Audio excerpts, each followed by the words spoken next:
You are watching the ESPN FC Daily. Yes, look at this. Arrived during the game, I'm told. LME, he's got his Ronaldo shirt on. Love that. Love that. Ronaldo R9 shirt. The R9, K Murray. The R9 shirt. I love it. I love it. Did you get me one?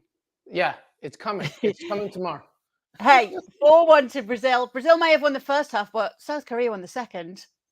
I mean, that's the nicest thing I can say, and fair play to them. But what a performance. That was a vintage Brazil, Luis.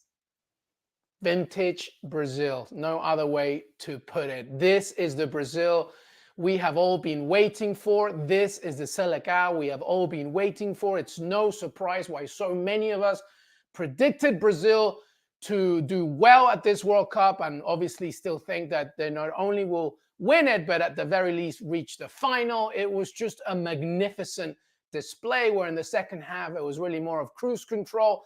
Brazil have used more players at this World Cup than anybody else. So Tite rotated a lot in the second, but the first half, okay, every single goal was just a piece of magnificent Brazilian art. And really, Neymar, Vinicius Jr., Rafinha, Casemiro, Paquetá, I mean, just everybody was just clicking. And finally, we get to see some samba dancing as well. Just beautiful, Kay. Really great to see. Great to see Neymar back in the 11 as well. Him fighting fit in this one. That Brazil lineup, though, you've just mentioned some of those names. It is not even fair.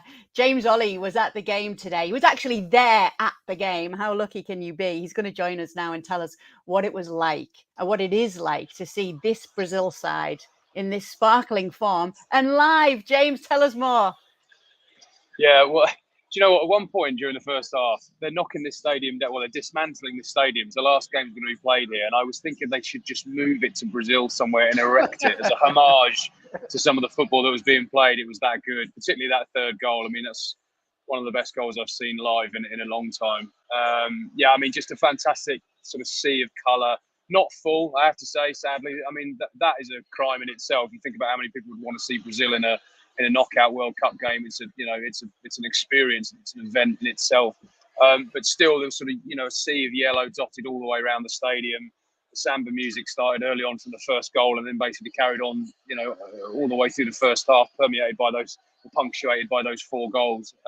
Yeah, a privilege to be here, really. And the second half ultimately just became about managing the game through. So thinking about the quarterfinals, taking Militao off on the yellow card, and getting some valuable minutes into Neymar, giving Martinelli a run out. It was all just come down the gears, having been so slick and smooth in that first half. James, I'm curious on your opinion, specifically in that first half. What do you think was it that just clicked? Because obviously, in the preview, Kay and I and the guests, everybody, our colleagues here at ESPN, were thinking, Ale Moreno, etc. We're thinking, what? Brazil are going to go out for blood here. And that's exactly what they did in the first 45. But I think it was more than just, Neymar's return. What did you, seeing it live, watching it live, what do you think was the key factor to this magisterial victory, specifically in that first 45? What was it for you that you saw in that first 45 minutes? Well, it's the speed of the passing, really, because what they were able to do was to get Rafinha and Vinicius in particular, and obviously Neymar, into those attacking positions early with space. And if you give those players space, they're going to destroy you. And that's exactly what happened. It was the speed. They play with a very high defensive line, so they sort of suffocate the opposition anyway. But when they move the ball quickly, suddenly these really skillful players have got time, and all they need is a fraction of a second to go and deliver. And that's what they were doing. And also it's when things flow and come together like this, it's about correct decisions in the final third, isn't it? It's about execution and timing, and that's what you saw, particularly obviously for that third goal, the interplay, just everybody. It's as if you were playing a video game and you were controlling the players, they were playing how you'd want them to play. If it was one person controlling it, and when they're thinking with sort of one brain like that, it's just devastating to watch. It is devastating to watch. I wonder what Mark Ogden was thinking, because yesterday he went early and said that England are better than any team in the tournament. And I said, even better than Brazil. And he was like, yep, yeah, I think so. Was that hoodie Mark or not hoodie Mark? What do you think of it? What do you think of our colleagues' comments like that, James? Well, maybe Mark had a drink at lunch. I don't know. It's possible. I mean, England were good, but England haven't really been attacked. And actually, Senegal in that first sort of 30 minutes, they did attack England, and they looked very vulnerable. And if Senegal could do that, with the greatest respect to Senegal, particularly missing Mane, obviously, think about what Brazil could do. I mean, no one needs to think about anything more than what Kylian Mbappe in France could do on Saturday, as far as England is concerned. But no, I mean, look, I've had Brazil as my pre-tournament favourites. I haven't seen anything really to change my mind. And really, tonight only reinforced it. Obviously, with the greatest respect to South Korea, it felt like a bit of a game too far for them tonight. And they're going to be tougher tests for Brazil coming, clearly, potentially, a semi-final against Argentina. Although Holland are going to give them, the Netherlands are going to give them a very tough ride. But I can't have England as favourites, no. I just, they're not a country that beat big nations in knockout football. They've never done it. They've never done it outside of Wembley. So, that is a major historical barrier they've got to overcome. And then, and when you watch Brazil go and play like that, and you sort of think about the pre-tournament form of players like Harry Maguire, although he's been fairly solid in this tournament, John Stones, I could not be sat here without a 13-pound pint of lager inside me and not say that England are not anywhere near favourites to win this, because they're not yet. 13 pounds, man. Times have definitely changed. That's for damn sure.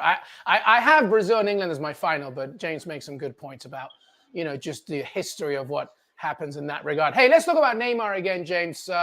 His return, scoring that penalty, and he's now 1 goal away from tying Pele's record for the all-time scorer for the Brazilian national team. It's quite an achievement, so to speak. Where does he rank for you in the pantheon of attackers, not just Brazilians, but overall? I think he still has some work to do to be considered there with. I mean, he doesn't have the relentless goal record of a Messi or a Ronaldo, but there are very few players of his generation, or any generation really, who can make a top side dance in his tune, and that's what they did tonight. He was the orchestra, and when he delivered, he was conducting the orchestra, and when he delivers performances like that, he's up there with the very best we've seen. I mean, I just think he's not quite on the Messi and Ronaldo level yet for longevity, for consistency, and just the goal record alone. But I mean, for flair players, I mean, remember he's been injured as well. You think you'd give him a bit of space, thinking he might be a bit rusty tonight, but he looked as if he'd been playing every minute of the tournament and absolutely bang sharp. So, you'd expect him to actually get even better from it. If he can define a World Cup for Brazil, in these latter stages, then that really does move him into the very, very highest level of all-time greats. So much swag in this. Like, if you just saw, like you were talking about that first half, Louis, so much swagger in this Brazil side. Neymar back in it as well. Obviously, a big deal too. And I feel as though, once again, it's like when we were watching them when we were all growing up, that side of the 90s that we would be so excited by. And it feels as though they're the neutrals' choice then when it comes to that. When you look at this fact that many people will go for Argentina because they love Messi so much, it's hard to root against Brazil as well when they bring this joy to the game, when they bring this joy to the celebrations too. Do you agree, LME? Yeah, 100%, Kay. You kind of took the words out of my mouth, and that's why I wear Phenomenon. That's why he's one of my childhood heroes, teenage heroes. To your point, the Brazils of not just, the 70s, which is arguably one of the greatest teams the game has ever seen, but also the 90s and 2002. And it's why actually when I joined ESPN back in September, I wanted to write about Brazil, and I wanted to write about this national team, and why, there's so much, I guess happenstance that could happen in this particular tournament. The fact that it's the 20-year anniversary since they won their last one in 2002. To me, Brazil growing up, you took it right out of my mouth, Kay. Like, to me, Brazil growing up is just magic. It's just royalty. It's everything that you want in the game. The passing, the scoring, the flair, from Denilson to Roberto Carlos and Romario, Bebeto, and then you move up to Ronaldo Phenomenal, to now, not just Neymar, but Vinicius Jr., Paquetá. They bring out everything that you love about the game. And we can talk until we're blue in the face about stats and X's and O's. But when you see Brazilians play, it's this, you might as well replace the World Cup match to what they, the streets of Rio de Janeiro. Like, that's why we love this sport. And, I love the fact that they went up to Tite and started dancing. I don't care what anybody says. They feel this game, this sport within their blood, and it's everything. And it's so intoxicating. And to be honest with you, I want, if we have England going far, obviously from a personal connection, we want that to happen. But I want Brazil to bring back that magic. And I'm glad that we saw it today. Yeah, I tell you what else, there's a bit of a good omen here. Neymar and Vini Jr. both with a goal and an assist today. The last match where two Brazil players had a goal and an assist in the same match was in the 2002 World Cup. And Vinicius Jr., by the way, just very quickly, Vinicius Jr., remember, it wasn't too long ago when he was being, whether it's, you call it a racial motivated comment or anything else, the fact that he wanted to make a statement, he wanted to not just entertain, but he wanted to make sure that everybody knew, if I'm dancing, it's because I'm celebrating everything that I love about this game. So I'm so happy for him today. Yeah, great to see. Did you like that, James? A bit of Chiche dance. Oh, hang on a minute. Mina Kimes. Brazil, Mina! I have a family. Oh, Mina, I'm so sorry for you and your mum as well. I know. Poor Mina. I know. Those who don't know, Mina Kimes, of course, a colleague, of South Korean descent. Her mother is a massive South Korean fan, massive Hyunmin Son. And obviously, she was like, Brazil, please take it easy. So I have to say, when the penalty was given, which let's be fair, was a bit soft. When the penalty was given, I saw Hyunmin Son on the halfway line just drop his head because he just, I think he knew 2-0 down after 12 minutes. Not saying he'd given up, because he'd never give up. He's a proper competitor, right to the end. But I think he knew in that moment, this is going to be a very, very long evening for us. Yeah. He was bowing down to greatness. Having said that, it was quite the consolation goal, James. Yeah, do you know what a goal? I was just about to leave, funnily enough, to come down to get set up to do this, and I thought, oh, no, I'll stay for a couple of minutes. I'm so glad I did. What a strike! Absolutely. I mean, Alisson made a phenomenal save a couple of minutes earlier. I mean, actually incredible to spread himself and tip that Son shot around the post. But he could do nothing there. And again, it's a little bit like Son, actually. I saw him just sat in his goal, sort of legs spread, just in disbelief, thinking, I played pretty well here, but it could have been two of me in the goal and I wouldn't have stopped that. Yeah, fantastic goal. So, right. One more then, Kay, for James, I have before he leaves. Brazil will, do you think the Croatia matchup, obviously Croatia will prove to be a different type of opponent, but how do you see them doing against Croatia? Do you still see them, as we were talking about, going to the semis and then the final? How do you see this matchup against Croatia? The semis is a different matter, because I think it will go up a level no matter who they play. I'm not sure that Croatia have really got the legs to keep up with Brazil if they can play like that again.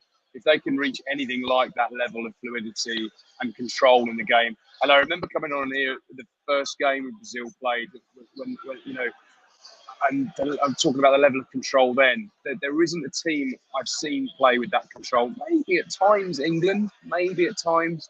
But I think, Brazil, if you combine the control they've shown with the quality of football they've produced in attacking players, I just don't see how Croatia are going to live with them, really. I know it's a boring prediction, but I think that's where we are. No, I agree. It was the game in 2014 when they opened up. It was Brazil against Croatia. Brazil won 3-1.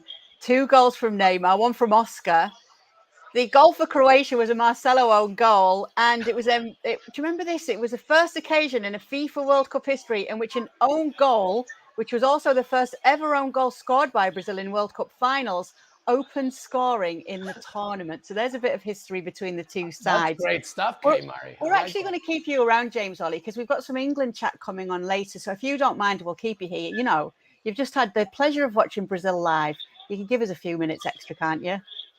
Could do a bit of work. Yeah, I hear you. I hear what you're saying. You've been enjoying yourself all evening. Hang around, do a bit of work. Yeah, I've got it. Okay. So let's do it then. Let's throw it ahead, because we've got more last 16 games to talk about. Morocco against Spain and Portugal taking on Switzerland. Luis and I both have Morocco going through against Spain. Were you made to do your bracket, James? No, but I will disagree with you, not just for the purposes of a YouTube show, but also because I actually believe that Spain will go through. I look, I mean, I was amazed how passive they were in their last game, considering for whatever it was, a couple of minutes they were actually going out, and yet they they knocked the ball around and they found a little 1-2 here and there, and then they switch it back to the centre halves, and then they might move it into midfield and then move it around. And you're thinking, what are you doing? Where's the penetration? Where's the sort of urgency and energy that is going with this control? It's absolutely sort of the most passive domination of possession I've seen from a team for a while. And I guess the occasion maybe was part of it, that they sort of thought, well, actually, we don't need to win this. And clearly, I think Luis Enrique said after that he didn't know that they were going out at one stage. And although that never became an issue for them, clearly there was some sort of confusion going on there, which, in a straight knockout game shouldn't be there. So I would expect them to play with a little bit more purpose, a little bit more focus, frankly, in what they're trying to do. So I would expect then, therefore, their quality to shine through and to reach the next round. Yeah, there's no denying of how good Morocco has been. I think Ziyech has been fantastic. It's been building for this African side, this North African side, to really get going in a tournament, and it's proven to be so. And Kay, you and I have them going. I feel that maybe it was a little bit of a recency bias. We had just gotten the energy of Morocco, and obviously what happened with Spain in the last game there. And I call Luis Enrique a little bit arrogant in that final match to everything that James just said, being a little bit too passive. But, I think just with the narratives of everything that's going on right now, I wouldn't be surprised to see Spain obviously take full care of business. But I hope Morocco shows up, because they are a very talented side. I just hope that they're aggressive and they do the old Mike Tyson quote, right? Everybody has a plan until you punch them in the face. I hope that Morocco does that to Spain. It should be a cracking game. Yeah, well, I think there was probably the issue really is. But the only go on, James. No, I was just going to say that the problem that Spain had was when Japan pressed them, they really didn't know how to react to it, which is remarkable for a Spain team, really. And the Moroccans have been really, really good in the press, and that is going to be probably the key part of the game, really, is how Spain react to that press from the Moroccans, because it will be ferocious, it will be intense, and it won't stop even if they go behind. So Spain have got to react to that better. And if they don't, if they slip into this more passive style again, and it was almost as if they were looking around for someone to take control of it. If they get into that mindset again, then they could get themselves into problems. But as I say, I don't know. Yeah, maybe Lewis is right. Maybe I'm partly influenced by the way these results are going in the tournament in general. We're getting to a point where we're a couple of games away now from having an absolute blockbuster quarterfinal lineup of arguably, maybe with the exception of Germany and Belgium, but pretty much all of the best teams. Everybody that you would have expected to get through is pretty much there. And so maybe part of me is thinking, well, Spain will come good because we've seen so many of the other elite nations do the same. Yeah, admittedly, we did have it as one of our surprises of this round, but I think they conceded one goal in the group stages. They topped the group. They're just looking very convincing. And that stat as well, like Spain are going to have their firing boots on, because obviously we've seen the possession that they have. We know they're going to have that, but you've got to do something with that.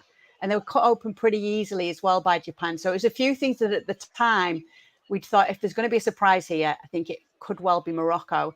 And to be honest, maybe it wouldn't be that much of a surprise given what they've shown us so far. So that's that one. And then there's Portugal against Switzerland. And this has divided a few, especially a few of our panelists on ESPN FC who feel that Switzerland will get the job done here. What do you think, James?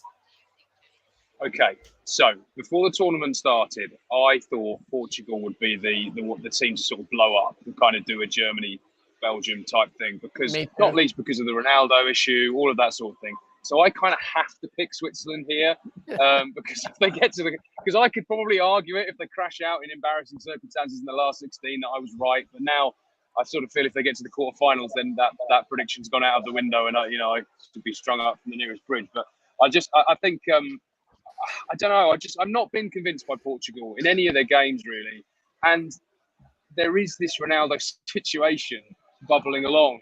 We now know that the manager's not entirely happy with his reaction to being substituted in the last game. Oh well, there's a surprise. Haven't we heard that before? You know, we've seen it umpteen times at Manchester United before. Of course, he had his contract cancelled before he left, depending on who you talk to. And I just feel that there's that issue bubbling along the whole time. It's just going to nibble away at their unity, at their team spirit. And Switzerland have got all of that in abundance. They're an absolutely really well-drilled, resilient side. You know, came through against Serbia in really tremendous circumstances. I think this one will be an extra time job, maybe even penalties. And I'm just going to lean towards Switzerland just so I don't look a complete fool before the tournament starts. All right, so we've got a question here because you mentioned that Fernando Santos's quote saying that he wasn't happy with Ronaldo and his reaction after that South Korea game, which I still don't understand why he's done that publicly at a time like this. But obviously he has his reasons, and I'm sure we'll find out more. And we have a question relating to that, which says, with Fernando Santos's quotes about Ronaldo, should he still start? Should he still start, Luis?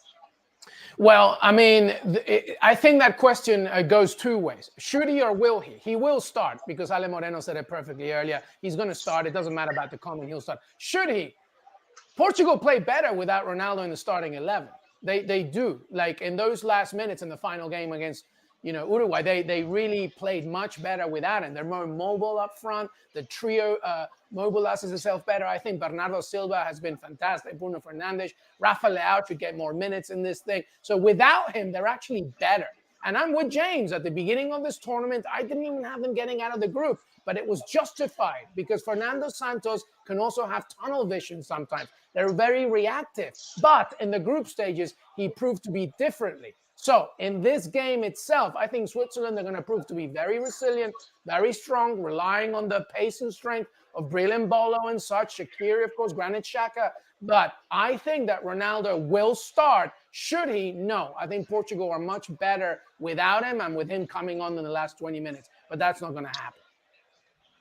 Have you got any thoughts on it, James? Yeah, I mean, yeah, of course. I mean, look, the question really is, what has it done to team morale internally? You know, has it created a problem within the camp? Because if it has, then you shouldn't play him. But the issue is really Ronaldo tends to make these things all about himself. And here we are talking about Ronaldo ahead of a game involving two countries, knockout of the World Cup, and we're talking about one player. Now, we might have done that to some extent anyway, I suppose, because Ronaldo is one of the greatest there's ever been. But really, hasn't done enough purely in terms of his performances to suggest that he should be starting up front. Maybe not. Is he still in there on reputation? And, fair play. Who's got a better reputation in these tournaments than Ronaldo? But I think you'd have to start him because the fallout if you don't, imagine Portugal go out and Ronaldo doesn't start. It would be apocalyptic, really. So I think and maybe Ronaldo knows that. Maybe part of the issue here is Ronaldo's thinking, well, look, I'll absolutely guarantee I start if I make a massive issue about coming off. Let's just settle any debate now. You have to play me, otherwise all hell's going to break loose if you don't start me and we go out. Well, we've had another fun question, and it's to your response, actually, Luis, but says, but if Portugal need a goal late on, Ronaldo will be the man they look to deliver, won't he? Well, my friend, what did I say in my answer? I said if you put him late on, then yeah, he could probably be more of an impact. So yes, I'm agreeing with you. That's why I think you begin Portugal without him if you want strategically to beat Switzerland. And then if you want to put him on and you want to go late on for Portugal, you start Ronaldo. Look, James said it perfectly. Like Ronaldo's about one person, Ronaldo. But Kay, I think you bring up the most important. But it's also made him who he is as a player as well, Luis. 100%. 100%. 100%. And I said that in the earlier show. It's what makes him him. There's no way you can deny what he's done for this game. He's an absolute winner. He just is. But guess what? Time waits for no man. And I think he's coming to terms with the horrible realization that he's not getting any younger. The thing that worries me, though, is what you said, Kay. These comments came from Santos, not like another player, not a pundit, not a coach, the head coach, Fernando Santos, showing a little bit of, he's a little bit annoyed about what's happened. So that to me is a little bit of will he start him? But yes, he will start him. Should he? No. So you don't start Ronaldo, but you rely on him to win you the game very late on, Louise. Yeah, in the last 20 minutes. Yeah. Very fickle. Yeah. Very fickle. Hey, Let's good throw it thing I'm even not the further manager, forward. right? Good thing I'm not the manager. I'll go have a word with Fernando Santos, find out what's going on. Very fickle. We're going to throw it even further forward to Saturday. We've been catching up with our colleagues Alexis and Nadem out there in Qatar. And Nadem has a feeling that this could be one of the games of the tournament so far, this quarterfinal. Here they are. Mbappe, I think, has done really well in the tournament. But I think some of that comes because he's playing like alongside Theo Hernandez.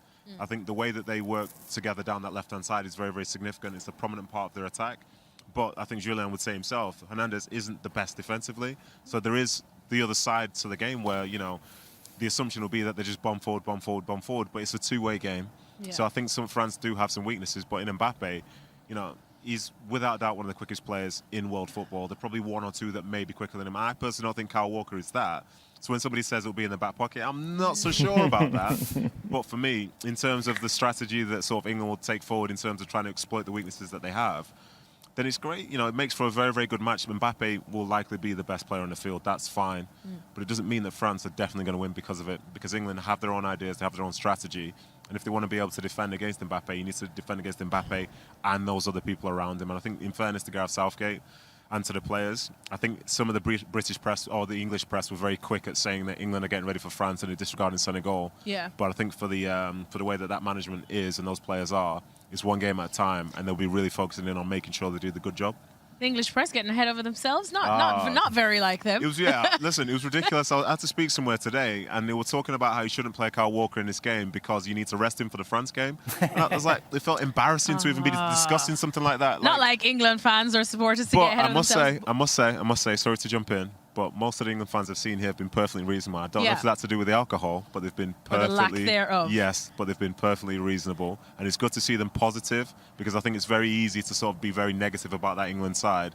But for now, people went to the game. They were a bit bored in the first 20, 30. Yeah. But come the end of it, they very much enjoyed it. So England basically have everything it takes, even defensively, to deal with France. Well, I think that it's a game between two imperfect sides. And as a consequence, you know, there are going to be little details that will make the difference. And France are the reigning champions, but England are a side who feel supremely confident because they kind of understand what they need to do to win games these days. So I think, as I say, I keep saying it, but I think it's going to be a fantastic game and arguably one of the best ones of the tournament, I predict. Yep, I'm with Nadem 100%. It's going to be a good game. And I like Alan Shearer said as well back in English TV about how, like, you know what? Yes, France have Kylian Mbappe, etc. But England should also be a team that's feared because this is a very good side. What do you think, James, of this matchup? I mean, plenty of talent everywhere. The defending champion and England, who's like clearly looking good, feeling confident. What do you make of this matchup? My view on this is that if England are to win this game, that I think they have to go for it. There've been phases in the games, even the games they've won out here, where they've been quite passive in possession. Think about the first half now against Senegal. It was, let's feel our way into the game. And they were getting pressed and they were giving the ball away. Senegal created a couple of chances, didn't take them. One really good save from Jordan Pickford. I think if they try and be methodical and try and be ultra pragmatic against France have got the players to nick a goal, nick a win, knock them out. I think if England go on the front foot, they can cause problems. And this really comes down to just how brave Gareth Southgate's going to be with his team selection. In the past, generally speaking, when he's played a team that he thinks is better than England, he's gone to a back three, which effectively is a back five, and tried to almost wait it out against these teams. When he's felt they're the better side, as he has done in all four of these games so far, he's played 4-3-3 and tried to really not go for it necessarily, but really give the players a bit more of a license to attack and burst into life as they did in that Senegal game.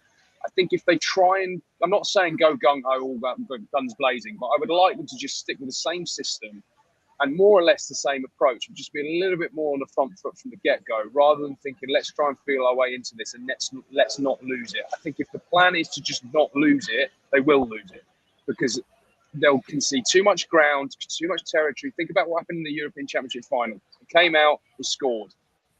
1-0, Italy had gone. Didn't know how to handle it. They weren't expecting the change to the back three.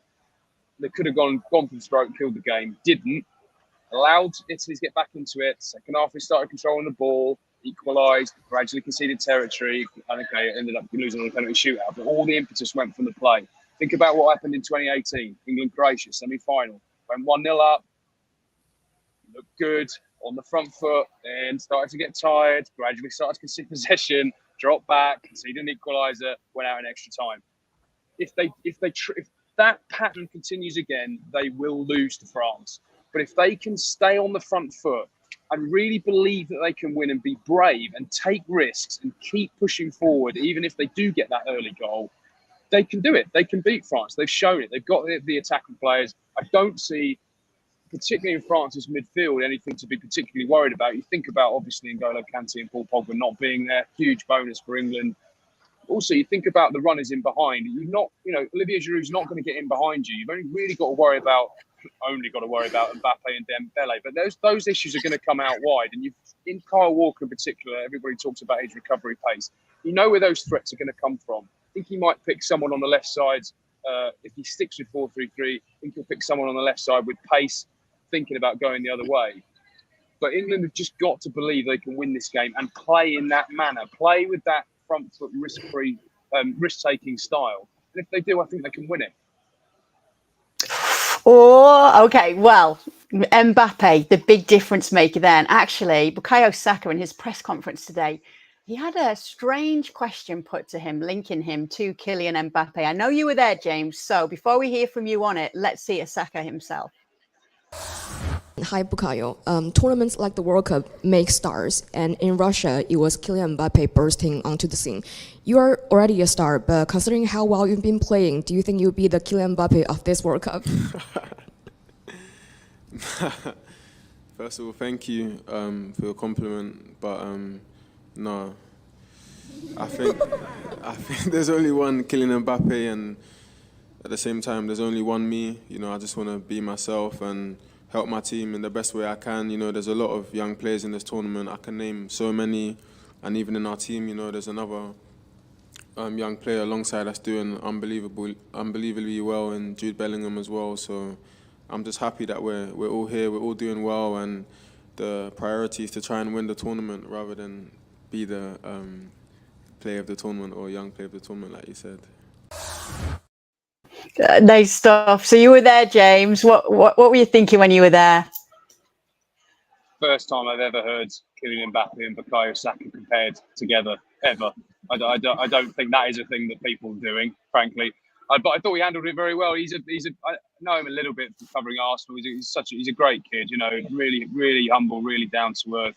Takes things like that in his stride and knows how to sort of reframe it, as he did there. I thought very well.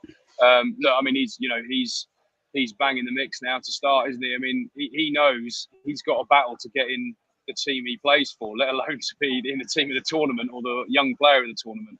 And he knows that's the battle he's got to win first. I mean, it'd be difficult for Gareth Southgate to drop him, I think, after the way he played against Senegal. But he knows the attacking options that England have got. And yeah, that's the first battle he has to win before he can think about Kylian Mbappe. I mean, let's be honest, Mbappe, last World Cup, he scored 4 goals. He scored in the final. He became the second teenager ever to score in the final.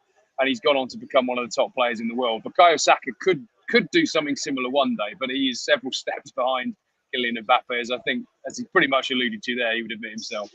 You know what? Just very quickly, the thing about this England team and everything that we've been talking about, you know what? There's so much youthful talent here that it's not just, I mean, to James's point, Bukayo Saka was excellent there, but think about Phil Foden and Jude Bellingham, who Saka, there is such an energy to this England side that they are so happy and content on being themselves.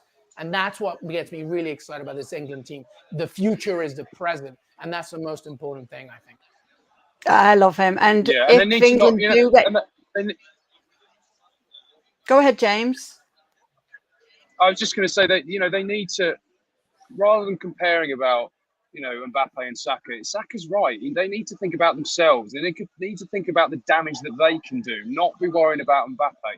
This is the mindset switch flick that I've been talking about all tournament, where Southgate's got England to this position by deconstructing the problems that they've had in the past, not making those same mistakes. Brilliant. They've now got to a point where they don't need to think about what can go wrong. They need to think about what can go right. And that's why, obviously, you need to plan for Mbappe. They need to be diligent. They need to be responsible.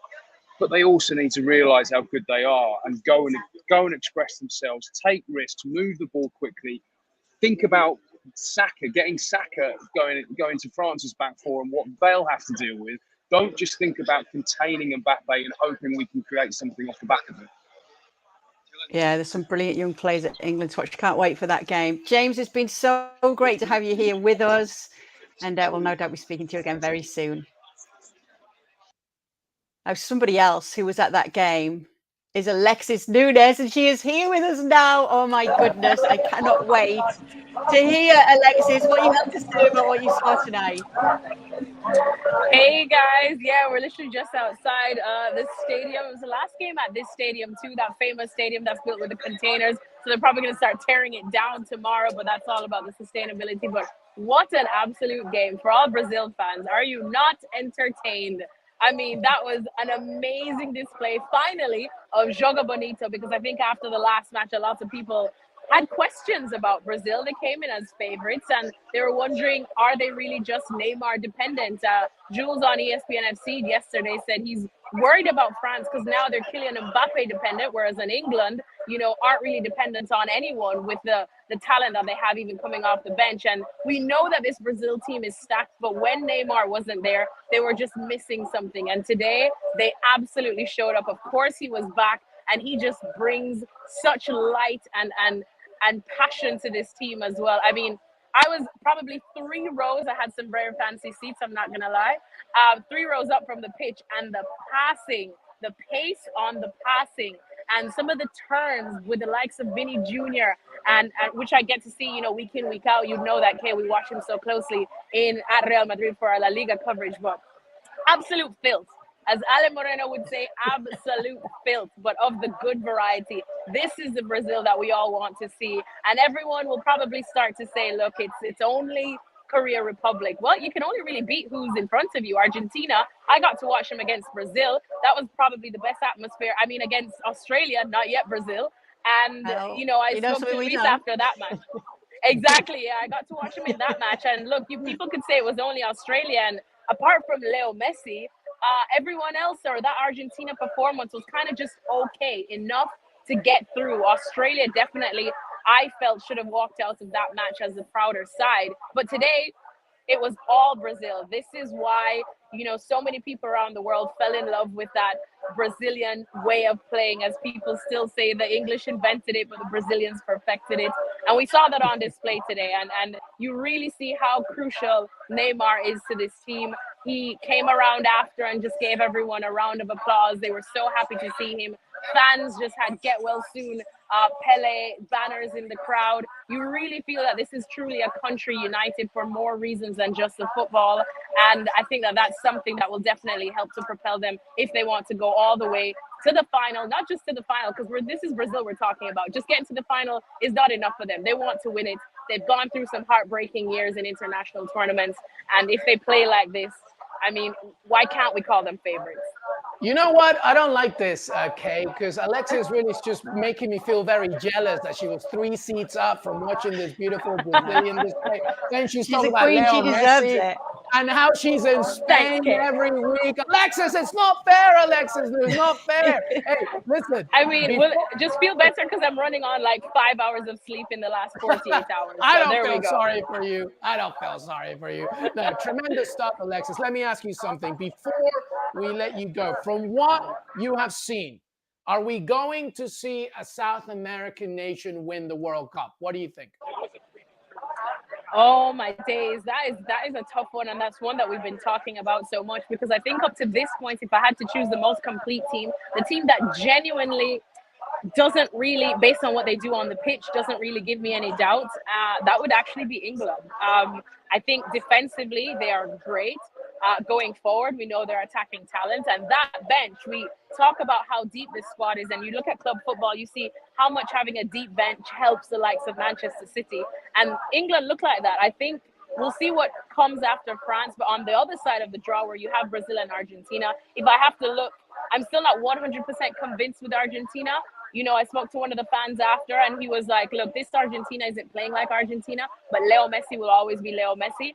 And I mean, you can put whatever formation out there. Leo Messi will definitely find a way through it because he is who he is. As for Brazil, from what I have seen tonight, and again, people will probably, or haters will hate and say that this is only South Korea. It doesn't matter. We know this Brazil team is very good, and they just look like a team on a mission. Of course, they're going to have a tougher time, you would probably think, against Croatia. Argentina arguably have the tougher match with the Netherlands. But I think definitely Argentina or Brazil, if they're in the final and they're holding up that trophy at the end of this all, I don't think anyone should be surprised. But if I had to go one way, based on what I've seen from the last two matches, I'm going to go with Brazil. Yeah. Alexis, it's so great to have you with us. We'll let you get some rest. You absolutely deserve it. Thanks, guys. We'll see you soon. She's been doing a wonderful job. You can catch her often as well on ESPNFC, most nights actually, if you are watching along there. Anyway, that will do it for me and Luis. We will be back tomorrow, and we've already got so many headlines to be looking at when it comes to those games. So make sure you join us. It's Morocco against Spain, Portugal against Switzerland. We will be here, as always. Make sure you are.